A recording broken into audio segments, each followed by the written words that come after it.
Ramrao Penchanwar is a farmer in the village of Hiwari, Maharashtra, central India.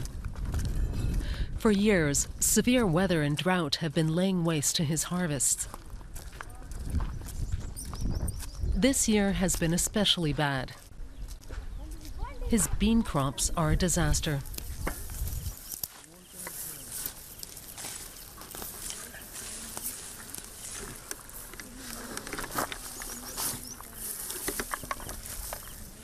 Ramrao tells us that there's no water, so he doesn't know how this will grow. It's terrible. The weather is so unreliable. He doesn't know when the rains will come. Look, this is also partially damaged. In some places, there are a few pea pods, in others just one. Look, he tells us, it's completely ruined.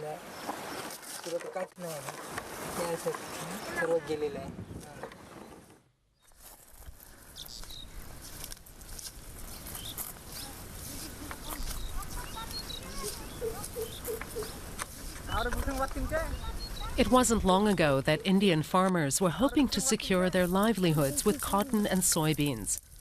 The government provided subsidies as part of its push for economic liberalization. But Indian farming is in a deepening crisis, one that the Prime Minister cannot afford to ignore. Here in the region of Vidarbha, more than 300 farmers took their own lives in the last few months alone. Out of desperation. The number of farmers' suicides has been soaring in India in recent years. Life in rural areas is unremittingly hard. Many, like Ramrao, are struggling.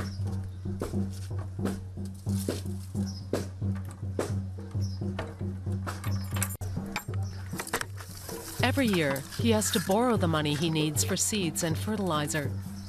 He knows he has no chance of ever paying back the loans. A fourth harvest in a row has just been destroyed by extreme weather.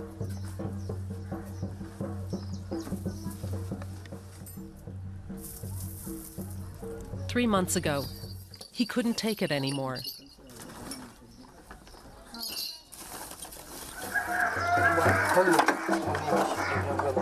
He told us how he came over here, took the bottle in his hands.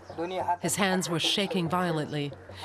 He thought, today is my last day, I should just end it. But there was too little of this poison here, and the other bottle was about half full. He unscrewed the top and knocked it back. But if these bottles were full and were consumed, no one would survive. They're that deadly. He had no solution, no alternative. So he tells us, he just swallowed everything that was in the bottle. He had a slice of orange in his pocket, so he sucked on it so that no one would smell the poison on his breath.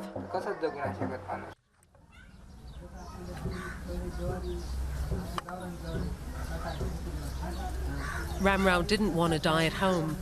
He set off in the direction of the local temple, but he never made it. He passed out on the way. Neighbors found him and took him to the hospital. Doctors saved his life, but he's still plagued by a severe sore throat, stomach problems, and dizziness.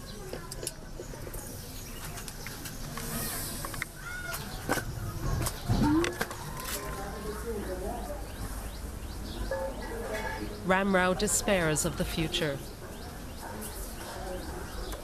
Not only is he heavily in debt, his wife died 4 years ago after a long illness.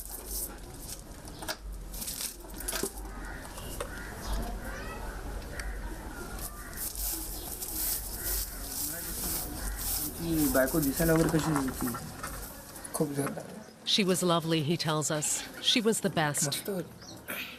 See, this is how she was.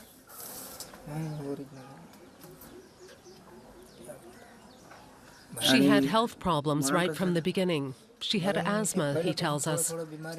But in the end, both her kidneys failed.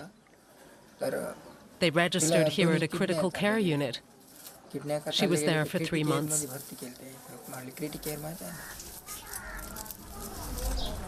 The death of his wife made his financial situation even worse. Paying for her care brought Ramrao's mountain of debt up to the equivalent of about 10,000 euros.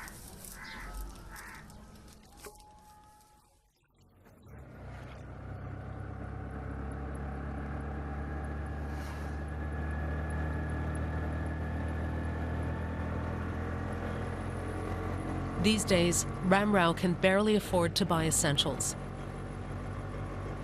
Prices for seeds and fertilizer are increasingly high. They're set by the multinationals, many of which have started cornering the Indian market.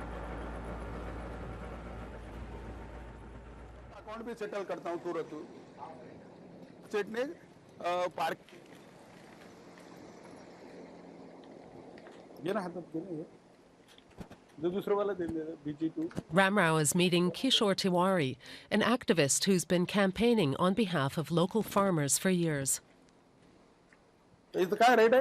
One of his missions is to raise awareness of the risks of genetically modified seeds.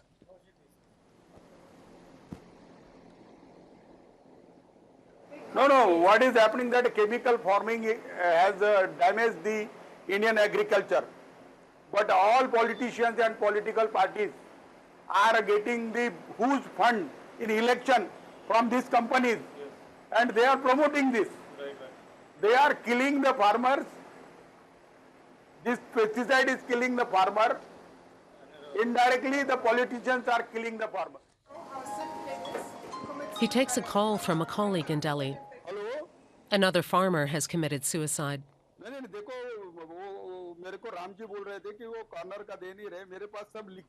Kishore has to return to his office.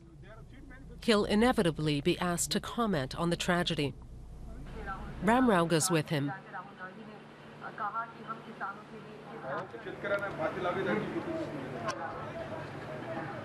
The man's name was Gajendra Singh. He was 41. In the middle of a demonstration by farmers, he climbed a tree and hung himself while the cameras were rolling. Like Ramrao, he too was badly in debt. In the next few days, everyone will be looking to point the finger of blame. The farmers will be angry and looking to turn Gajendra Singh into a martyr for their cause. As Kishore says, over 300,000 farmers in India have taken their lives in the last 20 years. Ramrao tells him about his spiral of debt. He owes the bank the equivalent of 2,000 euros, private lenders about 5,000, and a friend another 8,000. Even talking about it makes him feel slightly better. Today he's brought Kishore to his village. The activist talks to locals about the latest suicide in Delhi. Many are disappointed by the current government, which swept to power last year. They'd hoped it would improve their plight.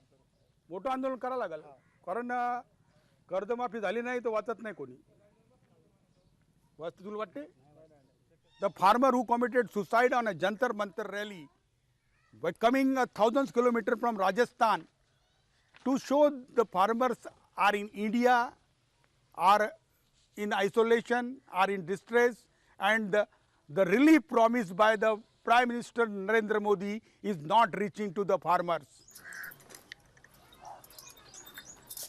It hasn't reached Ramrao either.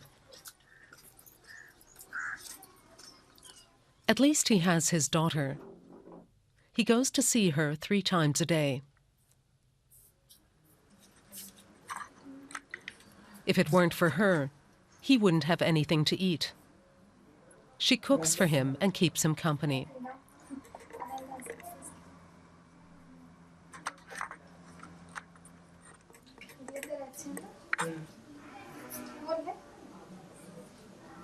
Anuja looks after him the way a son would, says Ramrao.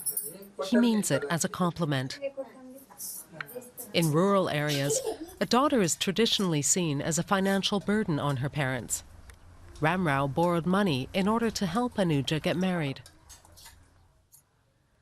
Anuja was devastated by her father's suicide attempt.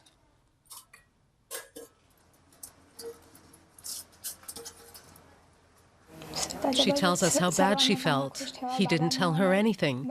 She heard what happened very suddenly and ran to him, and they took him to the hospital. He told them he had consumed poison. She asked why, and he said everything is finished. He has so much debt and is so worried. He took the poison.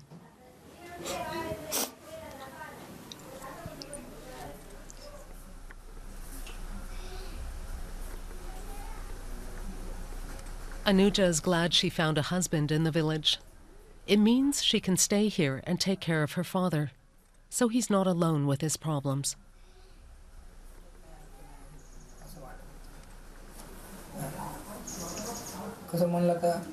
Today, he's fortunate, Ramrao says, maybe thanks to God's grace or his own deeds, but who knows about tomorrow? What if the moneylenders start giving him a hard time? That's what he thinks about.